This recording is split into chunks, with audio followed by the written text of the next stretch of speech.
أعوذ بالله من الشيطان الرجيم بسم الله الرحمن الرحيم رب اشرح لي صدري ويسر لي أمري واحلل عقدة من لساني يفقه قولي رب يسر ولا تعسر وتمم بالخير اللهم لا سهل إلا ما جعلته سهلا وأنت تجعل الحزن إذا شئت سهلا اللهم انفعنا بما علمتنا وعلمنا ما ينفعنا وزدنا علما آمین یا رب العالمین۔ آج ہم انشاءاللہ اللہ کے خاص فضل و کرم سے، اس کی خاص رحمت اور توفیق سے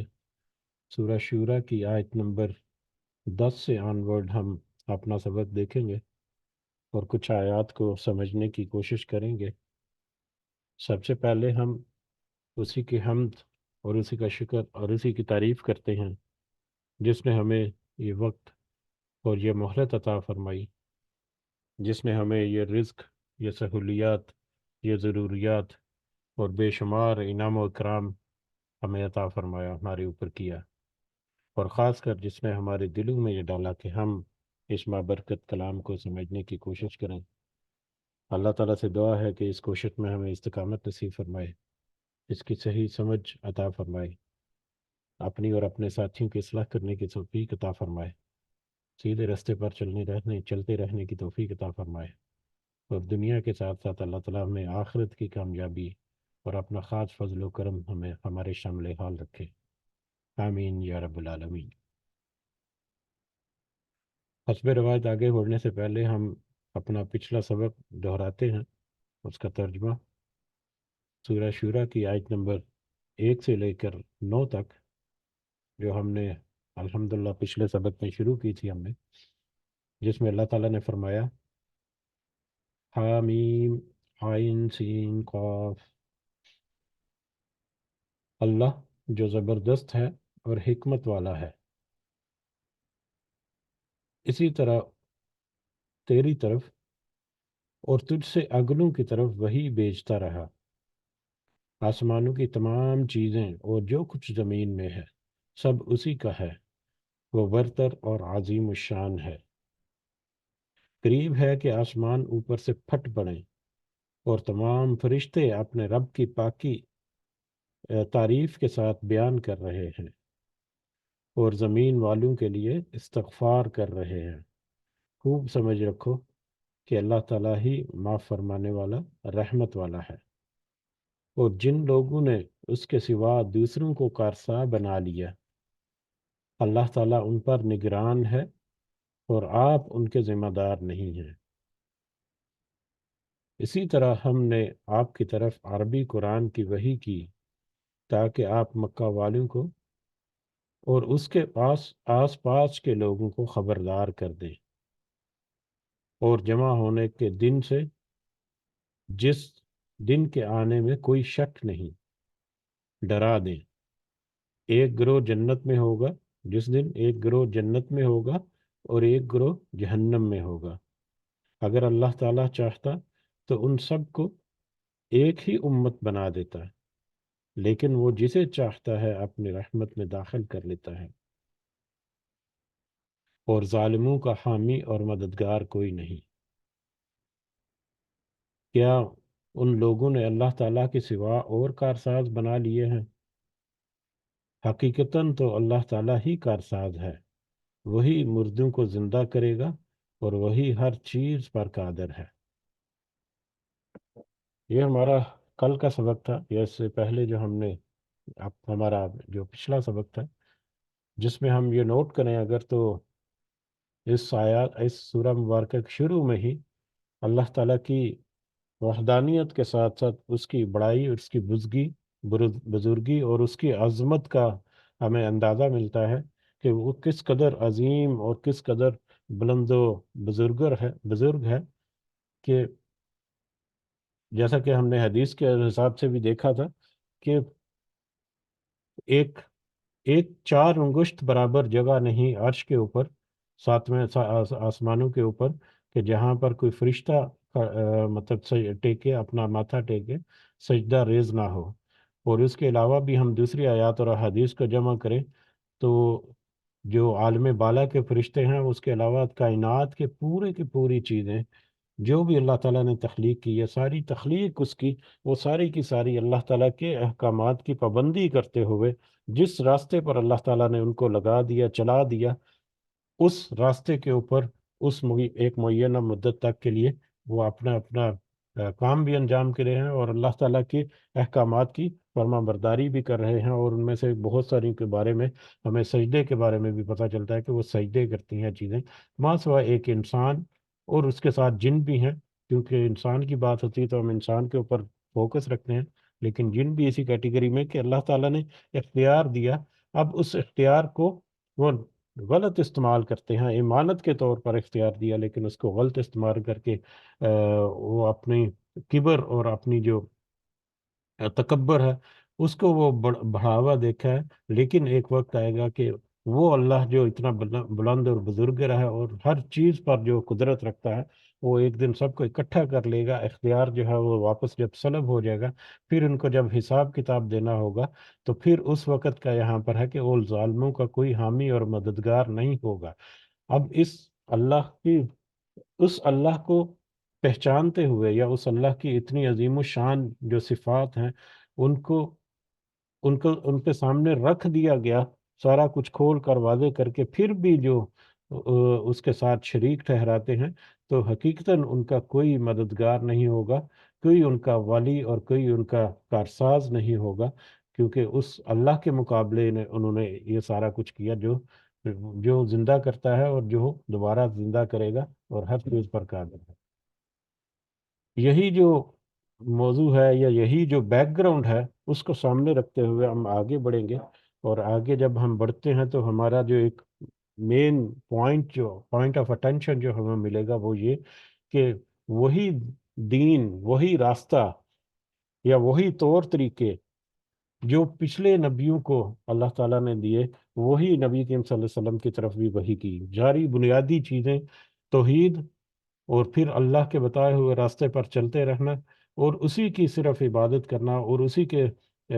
مطابق اپنی زندگی کا راستہ جو ہے وہ متعین کر کے اپنے آپ کو اصلاح کرنا، یعنی اللہ کی اطاعت اور اس کے رسول کی اطاعت، جس بھی زمانے میں جو بھی امت تھی، اور نبی کریم صلی اللہ علیہ وسلم کے مبعوث ہو جانے کے بعد پھر ان کے بتائے ہوئے راستے کے اوپر اپنے آپ کو چلانا، یہ ایک بنیادی مطلب تعلیم تھی یا بنیادی نصیحت کی اللہ تعالیٰ کی، لیکن اس میں بھی پھر مختلف قوموں نے مختلف انداز سے اختلاف کیا، اور اس اختلاف کی وجہ سے وہ ایک بڑے بے چین کرنے والے، اضطراب میں ڈال دینے والے شک میں مبتلا ہیں۔ بہرحال اسی بیک گراؤنڈ کے ساتھ ہم آگے بھی پڑھتے ہیں، ہماری آیت نمبر 10 سے آج ہمارا سبق شروع ہو رہا ہے۔ اعوذ باللہ من الشیطان الرجیم۔ وَمَا اخْتَلَفْتُمْ فِيهِ، اور جو تم نے اختلاف کیا اس میں، من شیئن، کوئی بھی چیز یا کسی بھی چیز میں، جو تم نے کسی بھی چیز میں اختلاف کیا، فَحُكْمُهُ إِلَى اللَّهِ، تو اس کا فیصلہ تو اللہ کی طرف ہے۔ کسی بھی چیز میں، کسی بھی معاملے میں جو تم اختلاف کرتے ہو تو اس کا فیصلہ تو اللہ ہی کی طرف ہے۔ اب ہم نے اللہ کی بزرگی، اللہ کی بلند و بزرگ جو اس کی شان ہے، اس کے بارے میں ہم تھوڑا سا احاطہ کرنے کی کوشش کی پچھلی مجلس میں یا پچھلے ہمارے سبق میں۔ تو اب وہی اللہ ہے کہ جس کا فیصلہ یا جس کا حکم جو ہے وہ امپلیمنٹ ہوتا ہے ہر معاملے میں جس میں تم اختلاف کرتے ہو۔ اب یہ اختلاف کیا ہے؟ مختلف اس سے پہلے بہت ساری آیات ہم نے دیکھی ہیں جس میں ہمیں یہ ہدایت اور نصیحت ملتی ہے کہ تمہارے درمیان جو اختلاف ہیں ان کا فیصلہ اللہ تعالیٰ کر دے گا۔ اس میں عام طور پر ہماری جو اس کی تشریح جو ہے یا اس کا مفہوم جو ہے وہ ہمیں یہ ملتا ہے کہ اس دنیا میں چاہے جس طرح کے بھی اختلافات ہیں، آخر کار اللہ تعالیٰ قیامت کے دن وہ سارے کے سارے اختلافات جو ہیں ان کا فیصلہ کر دے گا۔ لیکن یہاں پر ہمیں اس آیت میں وسعت نظر آتی ہے کہ کسی بھی چیز میں تم اختلاف کرتے ہو یا تم نے اختلاف کیا تو اس کا فیصلہ اللہ تعالیٰ کی طرف سے ہے۔ یعنی نمبر ایک تو اللہ جو قادر مطلق ہے، جس کی ساری بادشاہی ہے، جس کی ساری مطلب حکومت ہے، وہی پورا کل اختیار کا مالک ہے، سارے کے سارے اختیار اسی کے پاس ہے کہ وہ فیصلہ کرے اختلافات کا، اور پھر اس کے فیصلے کے مطابق کسی کی کوئی مجال نہیں کہ اس کے اوپر کوئی انگلی اٹھا سکے، یا اس کی مخالفت کوئی کر سکے، یا اس فیصلے کے خلاف کوئی اپیل دائر کر سکے۔ ہائیسٹ اعلیٰ ترین، جیسے سپریم کورٹ میں جا کر جاتے ہیں عام طور فیصلے، اور سپریم کورٹ میں بھی جب دوبارہ اپیل دائر ہوتی ہے تو ایک مطلب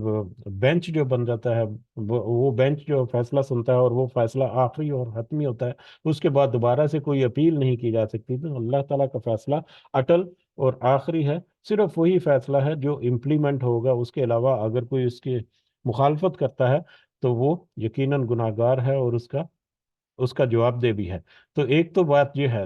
کہ اللہ تعالیٰ کا فیصلہ جو ہے وہ آخری ہے، اٹل ہے، اور وہی فیصلہ جو ہے امپلیمنٹ ہونے والا ہے۔ اور دوسرا، اختلافات ہمیں اس آیت سے ہمیں یہ اندازہ ہوتا ہے کہ دنیا میں بھی وہ فیصلہ اسی کے حکم کے مطابق یا اسی کے فیصلے کے مطابق سارے اختلافات کا ہے، اور آخرت میں بھی وہی۔ دنیا میں اگر کوئی کسی سے اختلاف کرتا ہے، چاہے وہ اپنے ایمان کے اعتبار سے ہے، اپنے روحانی اعتبار سے ایمان کے معاملات میں، چاہے وہ دنیاوی معاملات میں ہے، اللہ تعالیٰ نے، آگے ہم جا کر دیکھیں گے کہ اللہ تعالیٰ نے اس کتاب اور میزان کو نازل کیا، یعنی پورا طور طریقہ جو ہے، پورے قوانین جو ہے وہ اللہ تعالیٰ نے نازل کر دیے کتاب کے ذریعے سے، پھر اس کی ایکسپلینیشن جو ہے سنت اور حدیث کے ذریعے سے ہمیں مل گئی۔ تو دنیا میں تمہارے درمیان جو اختلاف جو بھی ہو، تو اس کے بابت بھی اللہ تعالیٰ کا واضح احکام، واضح اس کی شریعت، واضح اس کی رہنمائی جو ہے وہ موجود ہے۔ وہ اللہ تعالیٰ کا اٹل فیصلہ ہے، اس کے مطابق تمہیں اپنی اصلاح کرنی ہے، اس کے مطابق تمہیں اپنا راستہ جو ہے وہ چننا ہے، یا اس کے مطابق تم نے اپنی فائن ٹیوننگ کرنی ہے۔ آ، دنیا میں بھی جو بھی اختلافات ہیں، ان کا فیصلہ کرنے کا اختیار جو ہے وہ صرف اور صرف اللہ تعالیٰ کے پاس ہے۔ اور اسی طرح بہت سارے دنیا میں جو فیصلے رہ جائیں، یا دنیا میں ہو سکتا ہے کہ ایک انسان جو ہے وہ مطلب کوئی بہت سارے معاملات میں، جیسے دو مطلب لوگ ہیں، ان کا آپس میں کسی ایک بات پر، کسی ایک رائے پر اختلاف ہے، تو ہو سکتا ہے دونوں کا سوچ، دونوں کا اینگل، دونوں کا پوائنٹ آف ویو جو ہے وہ ڈفرینٹ ہو سکتا ہے کہ دونوں ہی اپنی طرف سے حق کی بات کریں۔ تو اس طرح کے معاملات میں بھی جہاں پر کنفیوژن ہے، ڈاؤٹس ہے، یا جہاں پر لگے کہ وہ دونوں جو ہیں وہ حق پر ہیں، تو ان کے درمیان بھی فیصلہ جو ہے وہ اللہ تعالیٰ اگر اس دنیا میں نہیں تو آخرت میں ضرور کر دے گا۔ تو آخرت میں فیصلہ تو پہلے کئی دفعہ، پھر آخرت میں پھر یہ بین المذاہب بھی ہے، یہ اختلاف جو ہے وہ مختلف نوعیت کے ہیں، آپ کے اپنی ذاتی زندگی کے بارے میں ہے، آپ مسلمانوں کے معاشرتی معاملات جو ہیں، تجارت کے اور دوسرے معاشرت کے جتنے معاملات ہیں، اسی طرح سے بین الادیان بھی کہہ سکتے ہیں کہ دوسرے ادیان جو ہے، نان مسلم جو ہے، وہ کافر اور اہل کتاب وغیرہ، وہ بھی اگر مطلب اپنا لیٹسٹ جو بک آف لا ہے وہ دیکھنا چاہیں، تو ان کو قرآن اور حدیث کی صورت میں، اور سنت نبی کی صلی اللہ علیہ وسلم کی شکل میں مل جائے گا۔ تو ان آخری شریعت کے جو قوانین ہیں، اصول ہیں، ان کے مطابق وہ اپنا فیصلہ جو ہے وہ ان سے لے سکتے ہیں، اور وہی ہے کہ وہ فیصلہ جو ہے وہ اس دنیا میں باقی رہنے والا جتنا بھی وقت ہے اس میں کر سکتے ہیں۔ لیکن اس کے باوجود وہ اس سے اختلاف کرتے رہے، اس کے باوجود وہ اپنی منمانی اور ہٹ درمی پر قائم ہے، تو پھر آخرت کا وقت جو ہے اس میں تو پھر وہ فیصلہ جو ہے وہ کھول کر اللہ تعالیٰ ذکر کریں گے، اور پھر سب کے سامنے ہوگا، اور وہاں پر تو کسی کی کوئی مجال نہیں ہوگی کہ اتنے ایویڈنسز اور اتنی شہادتیں اور اتنے سارے مطلب منزلیں طے کر کے ہر طرح کی حجت جو ہے وہ تمام ہو کر پھر ان کو جو فیصلہ سنایا جائے گا۔ تو یہ اختلافات ڈفرینٹ نوعیت کے، چاہے دنیا میں ہے چاہے آخرت میں ہے، الٹیمیٹ فیصلہ جو ہے، الٹیمیٹ حکم جو ہے وہ اللہ تعالیٰ کی طرف سے ہے، اور اسی کا فیصلہ جو ہے وہ امپلیمنٹ ہونا ہے۔ ذالکم اللہ ربی، وہی اللہ میرا رب ہے جو اس قدر اختیار کا مالک ہے، اور جو اس طرح فیصلے کا مالک ہے، حکمرانی کا مالک ہے، حکمران ہے۔ وہی اللہ میرا رب ہے، علیہ توکلت، یہ اب نبی کریم صلی اللہ علیہ وسلم کی طرف، یعنی کہ اب جو مشرکین جو ہیں وہ آ کر آپ سے مختلف طرح کی باتیں کرتے ہیں، یا امت مسلمہ کی طرف سے بھی ہے کہ اگر کوئی ان سے کہے، آج ہمارے لیے بھی یہ مطلب مختلف طرح کے اختلافات کریں، تو ان سے کہیں کہ ٹھیک ہے، اللہ تعالیٰ ہی ہمارے درمیان فیصلہ کرے گا، وہی اللہ میرا رب ہے، علیہ توکلت، اور میں نے اسی پر بھروسہ کیا، وہ الیہ انیب، اور میں اسی کی طرف رجوع کرتا ہوں، وہی اللہ جس جو فیصلے کا حکمران ہے، وہی میرا رب ہے، اسی پر میں بھروسہ کرتا ہوں ہر معاملے میں، اور اسی کی طرف میں رجوع کرتا ہوں، جس معاملے بھی میں مجھے پیچیدگی ہوتی ہے، مجھے دعا کی ضرورت ہے، مجھے نصیحت کی ضرورت ہے، مجھے گائیڈ لائن کی ضرورت ہے، تو ہر معاملے میں اسی کی طرف رجوع کرتا ہوں، اسی کے احکامات کی طرف، اسی سے مدد کے لیے پکارتا ہوں، اسی کی طرف واپس پلٹتا ہوں کہ وہ میری ہدایت کرے، میری مدد کرے، رہنمائی کرے۔ فاطر السماواتی، اس اللہ کی میں وہی میرا رب کیوں ہے، اسی پر میں کیوں بھروسہ کرتا ہوں، اور اسی کی طرف میں کیوں رجوع کرتا ہوں، اس کا ایک تو ہمیں اسی آیت کے پہلے حصے میں پتہ چلا کہ فیصلہ الٹیمیٹلی اسی کا ہے، جو بھی اختلاف ہے، چاہے وہ ایک انسان اپنے ذاتی معاملات میں کرے، چاہے معاشرتی معاملات میں کرے، اگر وہ اپنی منمانی کرے گا تو اس کو اس کا نتیجہ بھگتنا پڑے گا، اور اس کے علاوہ دوسری جو چیزیں ہیں جو کہ جس کی وجہ سے صرف اسی کو رب ماننا، اور اسی پر بھروسہ کرنا، اور اسی کی طرف رجوع کرنا چاہیے، کہ فاطر السماوات والارض، کہ پیدا کرنے والا ہے وہ آسمانوں اور زمین کا، پیدا کرنے والا، کریٹر جسے کہتے ہیں، بالکل نئے سرے سے ترتیب دینے والا، بالکل نئے سرے سے تخلیق کرنے والا جو ہے، پیدا کرنے والا ہے اس آسمانوں اور زمین، یعنی اس پوری کائنات کا۔ وہ جعل لکم من انفسکم، اس نے بنا دیے تمہارے ہی نفسوں میں ازواجن، جوڑے، وہی اللہ جس پر میں بھروسہ کرتا ہوں،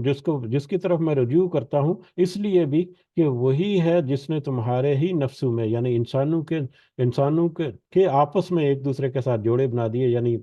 مطلب مرد اور عورت کے، وہ من الانعام، اور چوپایوں میں سے بھی، یہ اللہ تعالیٰ کی رحمت ہے، اللہ تعالیٰ کی قدرت کی نشانیوں میں سے ایک نشانی ہے۔ مختلف اینگل سے ہم اس آیت کے اس حصے کو دیکھیں کہ اس نے اپنے ہی نفسوں سے، تمہارے ہی نفسوں سے، یعنی انسان کی ہی جنس سے اس نے جوڑے بنا دیے، جو کہ کچھ معاملات میں ایک دوسرے سے مختلف بھی ہیں، لیکن بہت سارے معاملات میں ایک دوسرے سے ملتے جلتے ہیں، کہ وہ ایک دوسرے کے ساتھ مل کر ایک دوسرے کے راحت اور سکون کا باعث بھی ہے، ایک دوسرے سے مشورہ بھی کرتے ہیں، ایک دوسرے سے مدد بھی لیتے ہیں، ایک دوسرے کے معاملات میں وہ مطلب ہاں ہم آہنگی پیدا کرتے ہیں، اور پھر اس کے ساتھ ساتھ وہ جیسا کہ آیت کے اگلے حصے میں ہے، یذرؤکم، وہ پھیلاتا ہے تمہیں، فی ہی، اس میں، وہ اسی طرح سے وہ اس زمین میں تمہیں پھیلاتا ہے، یعنی تمہاری نسل جو ہے اس نے اسی سے چلا دی۔ تو یہ اللہ تعالیٰ کی طرف سے ایک تمہارے اوپر بڑا احسان ہے کہ تمہارے اپنے ہی جنس میں، تمہاری اپنی ہی جنس میں اس نے تمہیں جوڑا بنا دیا، جو ایک دوسرے کے ساتھ محبت بھی رکھتے ہیں، ایک دوسرے کی اٹریکشن بھی ہے، ایک دوسرے کے ساتھ مدد بھی کرتے ہیں، ایک دوسرے سے راحت و سکون بھی پاتے ہیں، اور دنیا کے معاملات بھی چلتے ہیں، اپنی زندگی گزارتے ہیں، اور پھر ایک اگلی نسل جو ہے وہ بھی چھوڑ کر خود اس دنیا سے چلے جاتے ہیں۔ تو اسی طرح سے وَمِنَ الْأَنْعَامِ أَزْوَاجًا، چوپائے بھی ان کے جوڑے بنائے، اسی طرح سے جانوروں کے، یعنی چوپائے جو ہیں، وہ جانور یا وہ چوپائے جن سے تم فائدہ اٹھاتے ہو، تو اس کے بھی اسی طرح سے جوڑے بنائے، جو نسل در نسل تمہارے ساتھ ساتھ اس وقت پروان چڑھتے جا رہے ہیں، جو نسل در نسل آگے بڑھتے جا رہے ہیں۔ تو اس کو مختلف اینگل سے دیکھیں تو اس میں بہت ساری وسعت ہمیں نظر آتی ہے، کہ یہ انسان اربوں سالوں سے یا اربوں صدیوں سے وہ نسل در نسل جو ہے وہ پیدا ہو رہا ہے، اور نسل جو ہے وہ بڑھاتا چلا جا رہا ہے، اور انسان کی ضرورت کی چیزیں جن میں چوپایوں کی طرف اشارہ کر کے اللہ تعالیٰ نے اشارہ کیا، کہ وہ ضرورت کی چیزیں جو ہیں جن سے تم اپنے دنیا کی زندگی میں فائدہ اٹھاتے ہو، وہ بھی اس کے ساتھ نسل در نسل جو ہے تمہارے ساتھ ساتھ اس دنیا میں چلتے جا رہے ہیں، اور وہ تم ان سے فائدہ اٹھاتے جا رہے ہو، اور پھر اپنے نسل جو ہے وہ آگے بھی بڑھاتے جا رہے ہو۔ تو یہ اللہ تعالیٰ کی طرف سے ایک بہت مطلب وسیع قدرت ہے، جو سائیکل اللہ تعالیٰ نے تخلیق کیا، وہی اللہ ہے جس نے یہ سارا سائیکل اور سارے نظام جو ہے وہ ترتیب دیا۔ میں اسی کی طرف رجوع کرتا ہوں، اسی پر بھروسہ کرتا ہوں، اور وہی میرا رب ہے۔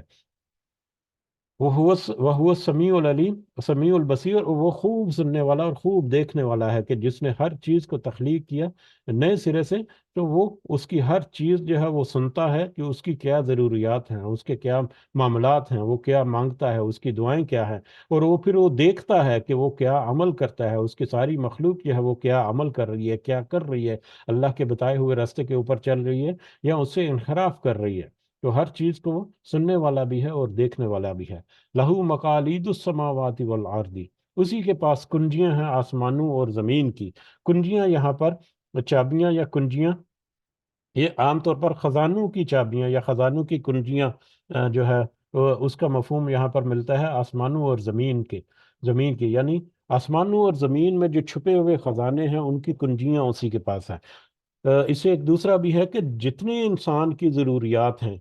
انسان کا ہم بات کر رہے ہیں، باقی بھی دنیا کی پوری کائنات میں جتنی موجودات ہیں، ان سب کی جو ضرورت کی چیزیں ہیں، جن کی بیس پر یا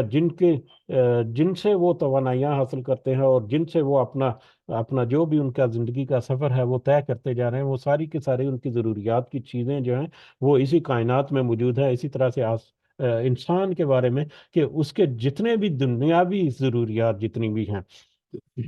وہ ساری کے ساری وہ سارے خزانے جو ہے وہ اسی آسمانوں اور زمین یعنی اسی کائنات میں چھپائے ہوئے ہیں اللہ تعالیٰ نے۔ لیکن اس کی کنجیاں جو ہیں، اس تجوری کی جو چابیاں ہیں، وہ اللہ تعالیٰ کے پاس ہیں، کہ وہ اس میں سے جس کو وہ چاہتا ہے، جتنا وہ چاہتا ہے وہ عطا کر دیتا ہے۔ خزانے زمین کے سارے ضرورت کے وہ اسی کائنات میں ہیں، لیکن اس کی کنجیاں اسی کے پاس ہیں۔ یبسط الرزق لمن یشاء، وہ فراخ کر دیتا ہے، کھول دیتا ہے ان کنجیوں سے اس رزق کو جس کے لیے وہ چاہتا ہے، یعنی جس کے لیے وہ چاہتا ہے وہ مطلب بے حساب اس کو رزق دیتا ہے۔ وہ یقدر، اور جس کے لیے وہ چاہتا ہے وہ تنگ کر دیتا ہے یا نپا تلا دیتا ہے۔ جس کے لیے وہ چاہتا ہے کہ وہ فراخ کر دیتا ہے، کھلا اس کو رزق دیتا ہے، اور جس کو چاہتا ہے وہ نپا تلا رزق دیتا ہے یا کم دیتا ہے، یا جس کے لیے وہ چاہے تنگ کر دیتا ہے۔ اور یہ رزق کی تقسیم، رزق کی کوئی کمی نہیں ہے، اللہ تعالیٰ کے خزانوں کی کوئی کمی نہیں۔ انسان کی زندگی تو انتہائی حقیر سی ہے کہ کچھ بھی نہیں وہ اس کے اللہ تعالیٰ کے جو رزق اور اللہ تعالیٰ کے جو احسانات ہے اس کے مقابلے میں۔ لیکن اس رزق کی تقسیم جو ہے، دنیا کی مادی رزق جو ہے، اس کی تقسیم جو ہے وہ اللہ تعالیٰ نے اس طرح سے کہ جس کو چاہے وہ زیادہ دے کر وہ اس کے شکر جو ہے وہ دے کر اس کو آزمائے، اور جس کو چاہے اس کو نپا تلا رزق دے کر یا تھوڑا سا رزق دے کر یا کم رزق دے کر اس کے صبر کو آزمائے۔ یہ دونوں صورتوں میں آزمائش ہے۔ اس کی لاجک جو ہے، منطق جو ہے وہ اس کو سمجھنے کی ضرورت ہے، کہ اگر کسی کو زیادہ رزق دیا ہے تو وہ اس کے اوپر آزمائش ہے، اور اگر کسی کے پاس کم رزق ہے تو اس صورت میں بھی اس کی آزمائش ہے۔ تو وہ آزمائش کی خاطر جس کو چاہتا ہے وسیع فراخ رزق دیتا ہے، اور جس کو چاہتا ہے وہ تنگ کرتا ہے۔ یہی اللہ ہے رب السماوات والارض، جس کی طرف میں رجوع کرتا ہوں، اور جس کی طرف میں سارے کیا تھا بھروسہ کرتا ہوں، جس کے اوپر میں بھروسہ کرتا ہوں اور جس کی طرف میں رجوع کرتا ہوں۔ انہ بکل شعین علیم، اور بے شک وہ ہر چیز کو خوب جاننے والا ہے۔ اس دنیا میں، اس کائنات میں جو جو چیزیں، جو جو باتیں، جو جو اعمال، جو جو معاملے ہو رہے ہیں، ہر معاملے کو وہ خوب اچھی طرح سے جانتا ہے۔ شرع لکم من الدین، شرع اس نے مقرر کیا ہے، لکم تمہارے لیے، من الدین دین سے، اس نے تمہارے لیے دین سے مقرر کیا ہے، ما وصا بھی نوحن، جو اس نے تاکیدی حکم بھیجا ہے اس کا نوح کو۔ شرع لکم من الدین، اس نے مقرر کیا ہے تمہارے لیے دین سے۔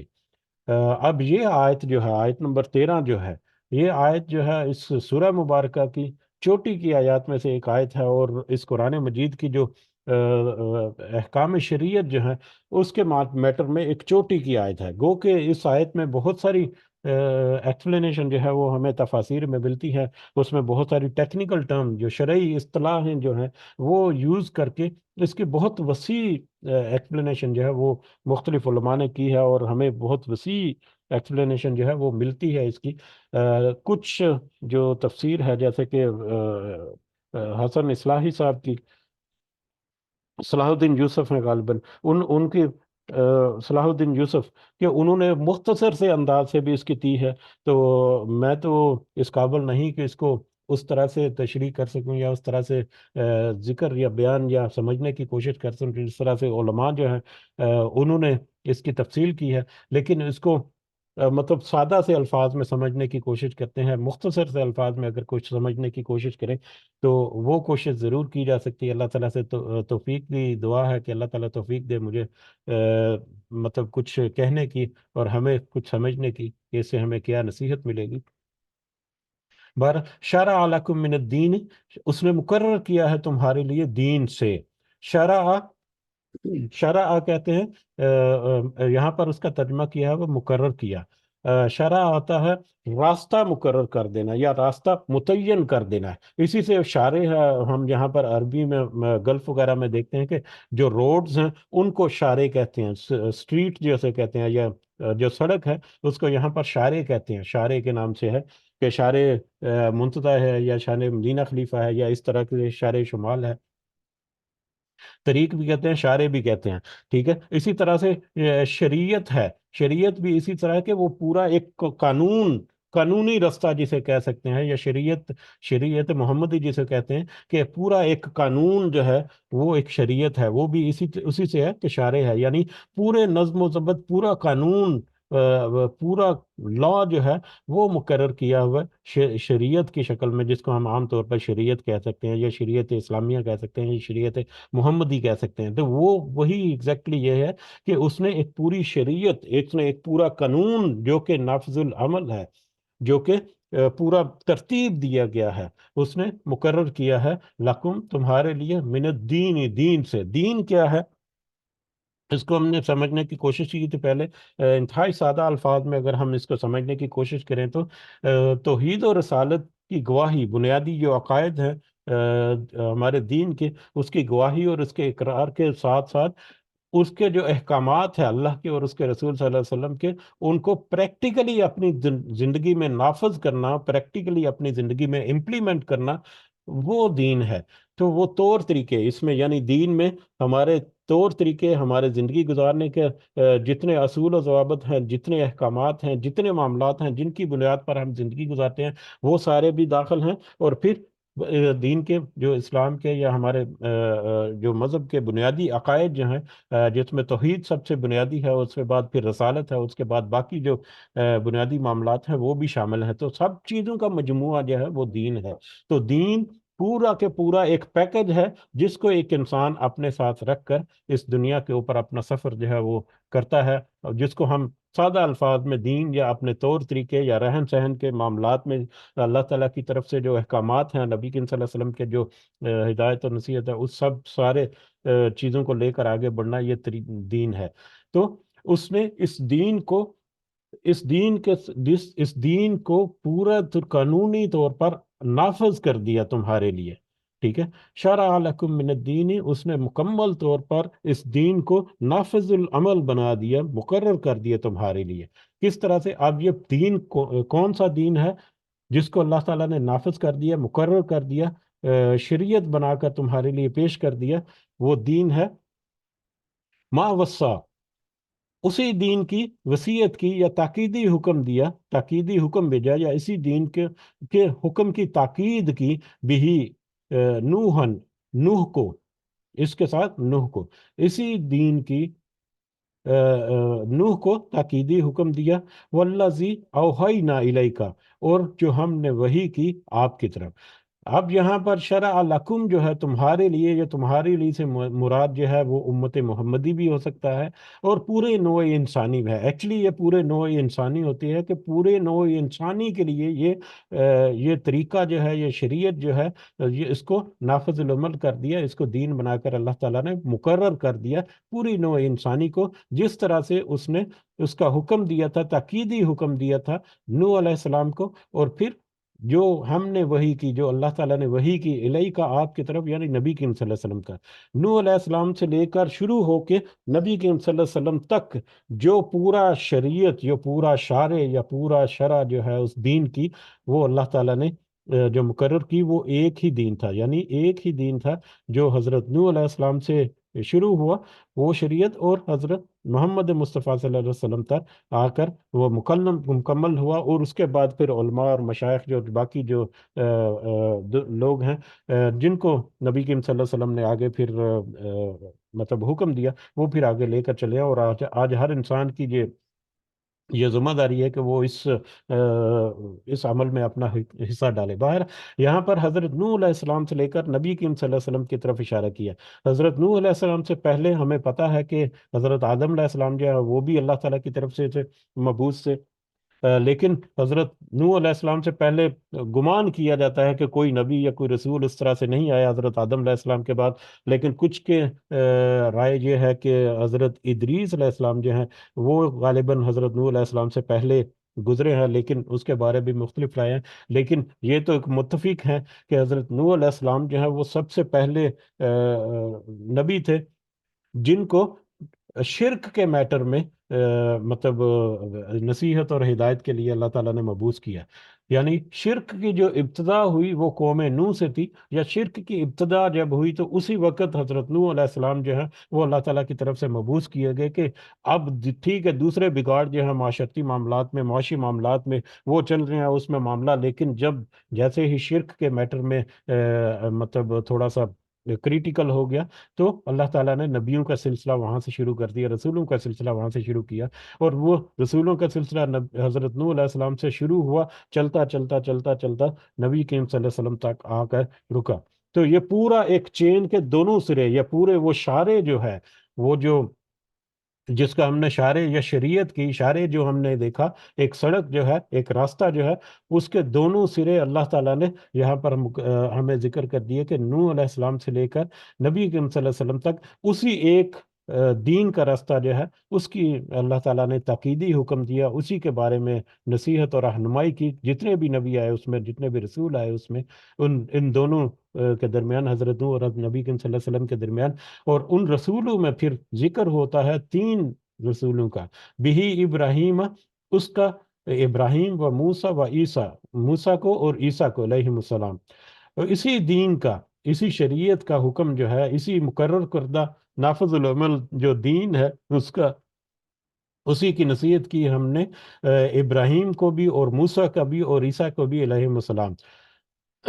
کیا نصیحت کی؟ ان اقیم الدین، کہ تم قائم رکھو دین کو، کہ تم دین کو قائم رکھو۔ ایک تو یہ واضح ہو گیا کہ وہ دین ایک ہی تھا جو حضرت نوح علیہ السلام سے چلا، اور پھر حضرت ابراہیم، حضرت موسیٰ اور عیسیٰ سے ہوتا ہوا باقی بھی اور بہت سارے رسول ہیں، لیکن ان تین رسولوں کا ذکر بطور خاص اس لیے یہاں پر ہمیں اس کی جو ہمیں منطق یا لاجک سمجھ آتی ہے وہ یہ ہے کہ اس وقت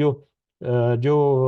مشرکین مکہ تھے یا عرب لوگ تھے مکہ اور اس کے ارد گرد حجاز کے لوگ جو تھے، وہ حضرت ابراہیم علیہ السلام کو اپنے جد امجد جو ہیں وہ ضرور مانتے تھے۔ حضرت ابراہیم علیہ السلام سے اپنی نسبت جو ہے وہ وہ اس کو اتھینٹیکیٹ کرتے تھے، گو کہ حضرت ابراہیم علیہ السلام کی جو تعلیمات تھی اس میں سب سے بنیادی جو ہے وہ توحید کی تھی، کہ حضرت ابراہیم علیہ السلام نے جس طرح سے توحید کا درس دیا اور اس کی مخالفت کا مقابلہ کیا، بہت کم انبیاء ہیں جنہوں نے ایسا، جن کے ساتھ یہ معاملہ ہوا۔ ویسے تو سب کے ساتھ اختلاف ہوا، لیکن اہل عرب یا مشرکین مکہ کہہ لیں کہ وہ حضرت ابراہیم علیہ السلام کو اپنا جد امجد اور ان سے اپنی نسبت جو ہے وہ مانتے تھے۔ اور پھر اس کے علاوہ باقی جو ہیں، باقی ادیان میں یا باقی ادھر ادھر کے قوموں میں، جو عیسائی اور یہودی، یہودی جو ہے حضرت موسیٰ علیہ السلام کو، اور عیسائی جو ہیں حضرت عیسیٰ علیہ السلام کو، یعنی اہل کتاب جو ہیں، تو تین بڑے بڑے گروہ تھے اسلام کے علاوہ، یا نبی کریم صلی اللہ علیہ وسلم کا گروہ جو ہے اس کے علاوہ تین بڑے بڑے گروہ تھے وہاں پر۔ ایک جو ہے وہ مشرکین کا گروہ تھا، جو کہ مکہ اور ارد گرد یا جہاں پر بھی دنیا میں جو شرک کرتے تھے اللہ تعالیٰ کی مختلف چیزوں کے لے کر۔ دوسرا جو ہے یہودیوں اور عیسائیوں کا گروہ، جو کہ الہامی، بظاہری طور پر تو الہامی مذہب کے اوپر تھے، لیکن انہوں نے بھی شرک وغیرہ کیا، انہوں نے بھی اپنی کتابوں کو بھول دیا، اپنی کتابوں کو تخریب کر دیا، بلکہ ان کی کتابیں جو ہیں اوریجنل سکرپٹ جو ہے ان کا وہ ناپید ہو گیا، وہ کہاں پر ہے، موجود ہے نہیں ہے، کچھ پتہ نہیں کہ اس میں کیا کیا تبدیلیاں کی، کیا کیا ان میں مطلب معاملات، تخریفات ہیں۔ اس کو اب جدا جدا کرنا کہ کون سے اللہ کے کلام ہے اس میں اور کون سا بندوں نے اپنی طرف سے شامل کر دیا، تو اس طرح سے انہوں نے بہت سارے معاملات کیے۔ تو یہ سارے کے سارا جو ہے اس وقت سب کو اللہ تعالیٰ نے ذکر کیا کہ سب کے لیے وہ بنیادی شریعت یا دین شریعت جو ہے وہ ایک ہی تھا، یا شریعت جس کو مقرر کیا اللہ تعالیٰ نے جس دین کو، وہ ایک ہی تھا سب کے لیے۔ ان اقیم، اور کیا تھا پھر ان کو حکم؟ ان اقیم الدین،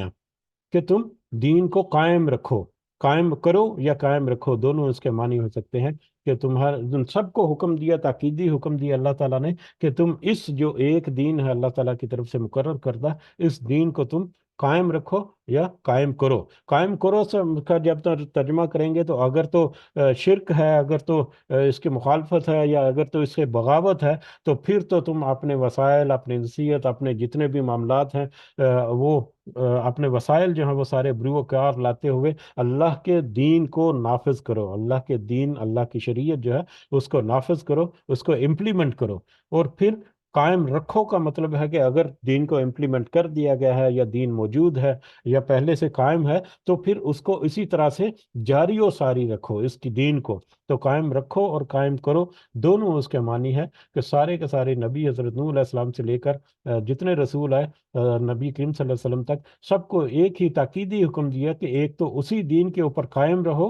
اور اس دین کو قائم رکھو۔ ولا تتفرقوا، اور دیکھو تم تتفرقوا، تم جدا جدا نہ ہو جاؤ، فی ہی اس میں، وہ دیکھو تم اس میں جدا جدا نہ ہو جاؤ، یا تفرقے میں نہ پڑ جانا، اس میں، اس دین میں تم تفرقے میں نہ پڑ جانا۔ اب دین میں تفرقہ جو ہے وہ بھی اگر ہم سمجھنے کی کوشش کریں تو مطلب دین جو ہے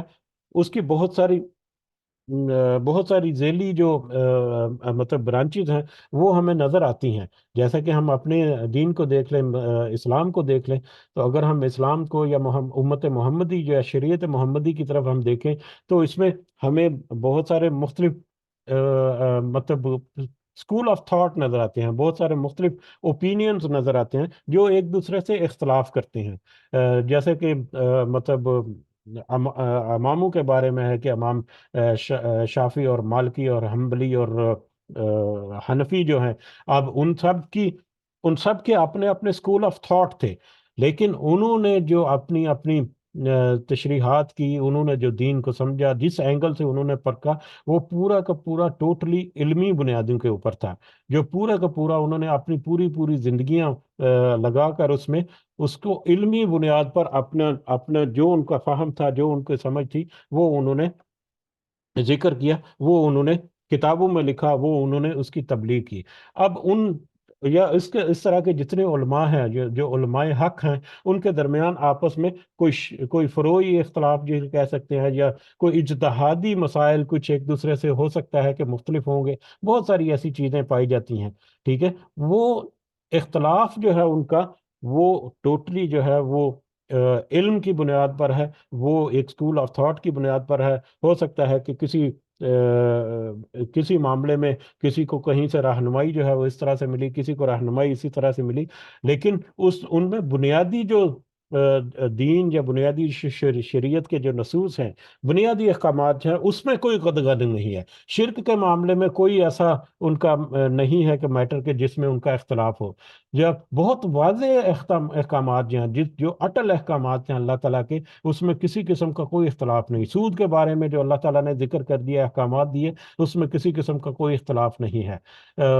توحید کے میٹر میں جیسا کہ کہا کہ اس میں کسی قسم کا کوئی اختلاف نہیں ہے۔ باقی دیگر جتنے احکامات ہیں ان میں کوئی اختلاف نہیں ہے، جو بہت واضح احکامات ہیں۔ لیکن کچھ لوگ ایسے ہیں جنہوں نے اس میں ایسی تخریف کی کہ ان کے راستے، ان کے بیان، ان کی باتیں اور ان کی جو ترویج ہے، یا ان کے جو معاملات ہیں، وہ بالکل ہی اپوزٹ ہیں اسلام کے بتائے ہوئے راستے سے، بالکل ہی جدا ہو گئے ان کے راستے۔ اس میں بہت ساری مثالیں کوٹ کی جا سکتی ہیں، لیکن ہم ان کا بہت زیادہ ذکر نہیں کرتے عام طور پر،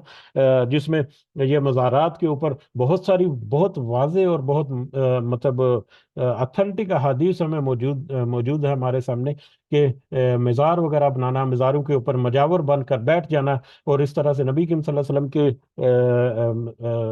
جو روزہ رسول ہے صلی اللہ علیہ وسلم، اس کے بارے میں حضرت عائشہ رضی اللہ تعالیٰ عنہ کا غالباً قول ہے کہ اگر یہ ڈرنا ہوتا کہ لوگ جو ہے اس کو سجدہ گاہ بنا دیں گے تو ان کی زیارت جو ہے وہ عام پبلک کے لیے کھول دیتے. تو بہت واضح احادیث اس میں موجود ہیں، بہت واضح احکامات اس میں موجود ہیں، لیکن اس کے باوجود کس کس طرح سے معاملات ہو رہے ہیں. تو یہ تفرقہ جو ہے در حقیقت اس کی طرف ہمیں نشاندہی کرتا ہے کہ اسلام کی جو شریعت کا جو راستہ ہے، شارع اسلام جو ہے یا شارع دین جو ہے، اس دین کے مقابلے میں اپنا کوئی رستہ جو ہے یا اپنا کوئی طور طریقہ جو ہے یا اپنا کوئی معاملہ جو ہے وہ ایسا نہ ڈال دینا جو کہ تمہیں بالکل ہی اپوزٹ سمت میں یا بالکل ہی ایک الگ راستے میں تمہیں بہکانا شروع کر دے، اور پھر ایک الگ راستے پر اگر تم نکل جاؤ گے تو تمہاری منزل جو ہے وہ کہاں پر ہوگی یہ تم سوچ لو. تو یہاں پر یہ جدا جدا نہ ہونا ہے، یہ در حقیقت اس کی طرف اشارہ کرتا ہے ہمیں کہ تم اس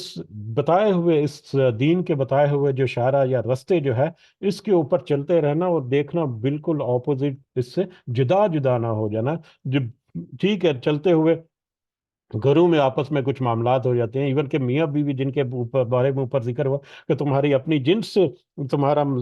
جوڑا بنا کر پھر آگے چلے، لیکن ان میں بھی آپس میں کچھ تھوڑے بہت اختلاف ہوتے ہیں، لیکن یہ اختلاف خدا نخواستہ کئی دفعہ جو ہے وہ ایسے بگڑتے ہیں کہ ان دونوں کے راستے ہی بالکل جدا ہو جاتے ہیں. تو اس طرح سے مت کرو. ٹھیک ہے تمہارے درمیان کچھ سوچ میں، تمہاری فکر میں، تمہاری فہم میں، اس میں جو تھوڑی بہت اوپر نیچ ہے تو اس کے مطابق معاملات جو ہیں ان کو سلجھاؤ، لیکن جو واضح معاملات ہیں جس میں کوئی دو رائے نہیں ہو سکتی، جو بالکل اٹل فیصلے ہیں اللہ تعالیٰ کی طرف سے، ان میں تم تفرقے ایسے مت کر دینا کہ تمہارے راستے ہی اس دن سے جدا ہو جائیں. لیکن ہم دیکھتے ہیں کہ حضرت ابراہیم علیہ السلام کا ذکر ہوا تو ان کے ماننے والے یا ان سے نسبت قائم کرنے والے مشرکین مکہ جو ہیں، انہوں نے بھی بالکل ایسا کیا کہ حضرت ابراہیم کے راستے سے بالکل ہی اختلاف کرتے ہوئے آج وہ اس وقت کس زمانے پر موجود تھے. اور اسی طرح سے حضرت موسیٰ اور عیسیٰ کے بارے میں کہ یہودی اور عیسائی جو ہیں انہوں نے بھی اپنے ان رسولوں کی، حضرت موسیٰ اور حضرت عیسیٰ علیہ السلام کی تعلیمات جو ہے اس سے اختلاف کرتے ہوئے بالکل ہی اپوزٹ روش میں، اور سب سے بنیادی جو اپوزٹ روش ہے اس دین سے، سب سے بڑا اختلاف جو اس دین کا ہے، جو ہمیں مشرکین میں بھی اور اہل کتاب میں بھی نظر آتا ہے، وہ توحید کے اوپر جو قدغن انہوں نے کیا ہے. تو توحید کے اوپر قدغن یہ سب سے بڑا ہے. اس کو تو اللہ تعالیٰ، اور یہ تو ایسا معاملہ ہے جس کو تو اللہ تعالیٰ کسی صورت کبھی بھی کہیں بھی کوئی معاف نہیں کرے گا. بے شک وہ ظاہری الفاظ میں کہتا رہے کہ اللہ تو ایک ہی ہے، میں تو اسی کی عبادت کرتا ہوں، لیکن اس کے ساتھ یہ کہتا رہے کہ یہ بھی تو اللہ کے ولی ہیں، یہ بھی تو اللہ تعالیٰ کی طرف سے مبعوث رہے ہیں، تو میں ان سے مدد مانگ لیتا ہوں، یا ان سے خدا نہ خواستہ اللہ تعالیٰ ہمیں محفوظ رکھے ایسے کسی بھی شرک سے. تو جو بھی ایسا معاملہ کرے گا اس کو کسی قسم کی کوئی چھوٹ نہیں ملے گی. تو اپنے دین کو قائم رکھو اور دیکھو کہ اس میں اس قدر تفرقہ نہ ڈال دینا کہ تم بالکل ہی ایک الگ روش میں تم الگ ہو جاؤ، جدا ہو جاؤ اس دین کے اس رستے سے. کابورا، اب یہی بات جو ہے جو دین کا راستہ جو جس کا ہمیں اشارہ ملتا ہے پچھلی اس پوری آیت میں کہ حضرت نوح علیہ السلام سے چلتے ہوئے نبی کریم صلی اللہ علیہ وسلم تک پہنچا. اور یہ پھر نہ صرف یہ پوری ایکسپلینیشن ہے بلکہ مشرکین مکہ کے اوپر بھی یہ واضح کر دیا کہ یہ وہی دین ہے جو ابراہیم علیہ السلام کا دین تھا، جس کو جن کے ساتھ تم اپنی نسبت جو ہے وہ قائم کر رکھتے ہو. اور یہ وہی دین ہے جو حضرت موسیٰ اور عیسیٰ علیہ السلام کی طرف بھی بھیجا اللہ تعالیٰ نے، جس کے تم دیکھتے ہو اپنے ارد گرد کے اہل کتاب جو ہیں وہ جس کے اوپر اپنے آپ کو قائم مطلب ہونے کا دعویٰ کرتے ہیں، لیکن انہوں نے بھی بہت سارے اختلافات کیے. تو یہ وہی دین ہے جو آج تمہارے اوپر تمہارے لیے نبی کریم صلی اللہ علیہ وسلم کے ذریعے سے تمہارے پاس بھیجا جا رہا ہے. لیکن اس کے باوجود یہی بات ہے، ان کی یہی بات تو ان کو گراں گزرتی ہے. اگلی آیت کے اسی حصے میں آگے کابر علی المشرکین، گراں گزرتی ہے مشرکین پر، ما تدعوہم جو آپ بلاتے ہیں انہیں، الیہ اس کی طرف. یہی بات تو ان کے اوپر گراں گزرتی ہے کہ ہم توحید کو کیسے قبول کر لیں. ہم اللہ کو تو مانتے ہیں لیکن اپنے ان بتوں کو، اپنے ان ولیوں کو، اپنی ان ہستیوں کو کیسے چھوڑ دیں جو ہمارے آباء و اجداد کی طرف سے چلتی آ رہی ہیں. اگر ہم ایسا کریں گے تو ہماری سارے خاندانی ساکھ ختم ہو جائے گی، ہمارے سارے اثر و رسوخ ختم ہو جائے گا، ہماری ساری جو جو یہاں پر ہم نے جو گرفت کی ہوئی ہے اس پورے علاقے میں یا اس پورے مطلب معاملات میں لوگوں کے اوپر، ہماری وہ گرفت مضبوط ہو جائے گی۔ یہی تو بڑی مشکل چیزیں ہیں جو ان مشرکین کے اوپر گزرتی ہیں۔ توحید ہی تو ایک میٹر ہے جس کے اوپر وہ ان کا آنا یا جمع ہونا ان کے لیے مشکل گزرتا ہے، تو گراں گزرتی ہے مشرکین پر یہی بات کہ جس کی طرف آپ بلاتے ہیں انہیں۔ اللہ یجتبی، اور جبکہ اللہ وہ چن لیتا ہے الیہ اپنی طرف من یشاء، جسے وہ چاہتا ہے۔ یہ اللہ جسے وہ چاہتا ہے وہ اپنی طرف سے چن لیتا ہے، یعنی تم انہی لوگوں میں سے جس کو وہ چاہے اپنے لیے چن کر اس کے ذریعے سے پیغام رسانی کر دے۔ یا یہاں پر دوسرا بھی ہے کہ ان لوگوں میں سے وہی مشرکین ہے جو اس کا انکار کرتے ہیں، جو ان کے اوپر بھاری پڑتی ہے، لیکن انہی میں سے کچھ لوگ جو ہیں جو اگر سوچ سمجھ لیں یا کچھ اپنا تفکر کریں یا کچھ سمجھ بوجھ سے کام لیں، تو ان میں سے کچھ لوگ ایسے ہیں جو اس راستے کی طرف آ جاتے ہیں، اللہ تعالیٰ کی طرف سے، اللہ تعالیٰ کے بتائے ہوئے راستے کی طرف، یعنی وہ اللہ تعالیٰ کے چنے ہوئے بندے ہو جاتے ہیں جو اللہ کے اس بتائے ہوئے راستے یا اللہ تعالیٰ کی اس شریعت میں داخل ہو جاتے ہیں یا اپنے آپ کو داخل کر لیتے ہیں۔ وہ یہدی، اور وہ ہدایت دیتا ہے الیہ اپنی طرف من ینیب، جو اس سے جو رجوع کرتا ہے، جو اللہ تعالیٰ سے رجوع کرتا ہے، جو اللہ تعالیٰ سے مدد طلب کرتا ہے، جو اللہ تعالیٰ کی طرف اپنے معاملات جو ہے وہ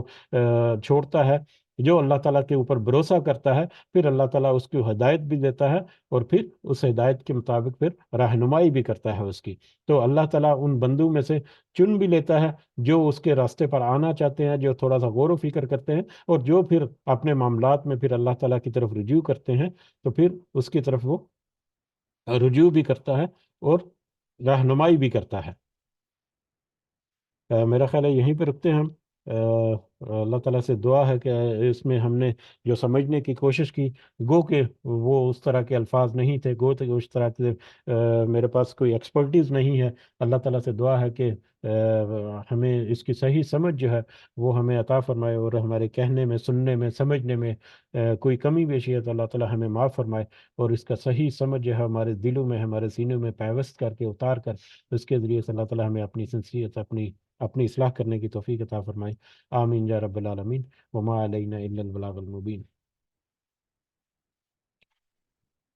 جی کچھ اضافہ آپ کرنا چاہیں تو آپ کر سکتے ہیں، جزاکم اللہ خیرا کثیرا۔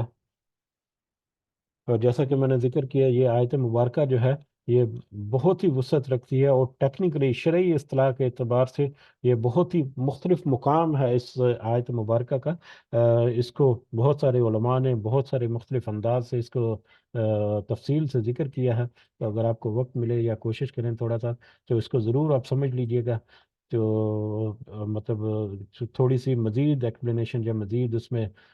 جو پوائنٹس اگر کچھ میرے کہنے میں یا سننے میں اگر ہو سکتا ہے کہ کچھ اس طرح کے الفاظ نہ ہو یا اس طرح سے میں بات نہ کر پایا ہوں، تو وہ پورا مطلب اور مفہوم جو ہے وہ آپ کے اوپر ضرور واضح ہو جائے گا۔ تو اس کو ضرور سمجھنے کی کوشش کریں۔ اگر دو تین دیکھیں آپ تو ڈاکٹر اسرار احمد جو ہیں انہوں نے بھی اس کے اوپر کیا ہے، لیکن وہ بھی تھوڑا سا مختصر ہے۔ اب مولانا مودودی جو ہیں ان کی آپ تفسیر جو ہے وہ ضرور پڑھیں۔ اس کے علاوہ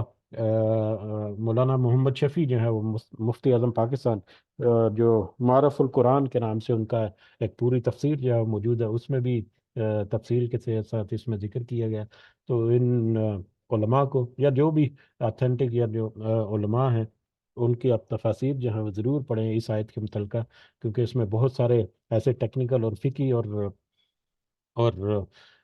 اس طرح کے معاملات ہیں، اصطلاحی معاملات بھی ہیں اس میں، جو کہ ان میں بہت اچھی طریقے سے ہمیں ملیں گے انشاءاللہ۔ جزاکم اللہ خیر کثیرا۔